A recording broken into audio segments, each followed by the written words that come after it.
Dosham! What's up, peoples of ILC and elsewhere? This is Undefeatable Twilight. Here, back once again to do a Storytime video, reading book thing.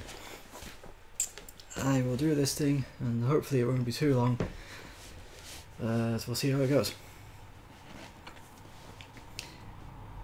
The night in Islington was sweet and fragrant. There were, of course, no forlornest fire dragons about in the alley, but if any had chanced by, they might just as well have sloped off across the road for a pizza, for they were not going to be needed.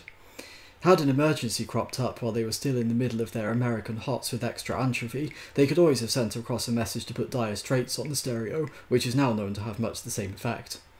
"No," said Fenchurch, "not yet." Arthur put Dire Straits on the stereo. Fenchurch pushed ajar the upstairs front door to let in a little more of the sweet, fragrant night air. They both sat on some of the furniture made out of cushions, very close to the open bottle of champagne. "No," said Fenchurch, "not till you found out what's wrong with me. Which bit? But I suppose," she added very, very, very quietly, "that we may as well start with where your hand is now." Arthur said, "So which way do I go?" "Down," said Fenchurch, "on this occasion." He moved his hand. "Down," she said, "is in fact the other way." "Oh, yes." Mark Knopfler has an extraordinary ability to make a Schecter custom Stratocaster hoot and sing like angels on a Saturday night, exhausted from being good all week and needing a stiff beer, which is not strictly relevant at this point since the record hadn't yet got to that bit, but there will be too much else going on when it does, and furthermore the chronicler does not intend to sit here with a track list and a stopwatch, so it seems best to mention it now while things are still moving slowly.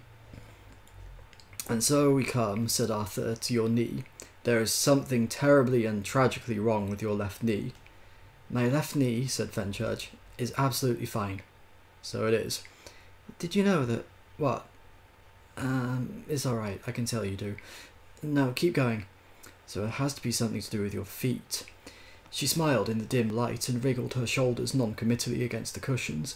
Since there are cushions in the universe, on Squanchella's Beta to be exact, two worlds in from the swampland of the mattresses, that actively enjoy being wriggled against, particularly if it's non-committally because of the syncopated way in which the shoulders move, it's a pity they weren't there. They weren't, but such is life. Arthur held her left foot in his lap and looked it over carefully. All kinds of stuff about the way her dress fell away from her legs was making it difficult for him to think particularly clearly at this point. "I have to admit," he said, "that I really don't know what I'm looking for." "You'll know when you find it," she said. "Really you will." There was a slight catch in her voice. "It's not that one." Feeling increasingly puzzled, Arthur let her left foot down onto the floor and moved himself around so that he could take her right foot. She moved forward, put her arms round and kissed him, because the record had got to that bit which if you knew the record you would know made it impossible not to do this. Then she gave him her right foot. He stroked it, ran his fingers round her ankle, under her toes, along her instep, could find nothing wrong with it. She watched him with great amusement, laughed and shook her head. "No, don't stop," she said. "But it's not that one now." Arthur stopped and frowned at her left foot on the floor. "Don't stop." He stroked her right foot, ran his fingers around her ankle, under her toes, along her instep, and said, "You mean it's something to do with which leg I'm holding?" She did another of the shrugs which would have brought such joy into the life of a simple cushion from Squanchella's Beta. He frowned. "Pick me up," she said quietly. He let her right foot down to the floor and stood up. So did she. He picked her up in his arms and they kissed again. This went on for a while, then she said, "Now put me down again." Still puzzled, he did so. "Well?" She looked at him almost challengingly. "So what's wrong with my feet?" she said. Arthur still did not understand. He sat on the floor, then got down on his hands and knees to look at her feet, in situ as it were, in their normal habitat, and as he looked closely something odd struck him. He put his head right down to the ground and peered. There was a long pause. He sat back heavily. "Yes," he said, "I see what's wrong with your feet. They don't touch the ground." So what do you think?" Arthur looked up at her quickly and saw the deep apprehension making her eyes suddenly dark. She bit her lip and was trembling. "What are you—" she stammered. "Are you—" She shook the hair forwards over her eyes that were filling with dark, fearful tears. He stood up quickly, put his arms around her and gave her a single kiss. "Perhaps you can do what I do," he said, and walked straight out of her upstairs front door. Remember, there's no ground there. The upstairs front door is on the second floor. the record got to the good bit. The mystery is finally solved. What's wrong with Fenchurch? There we go.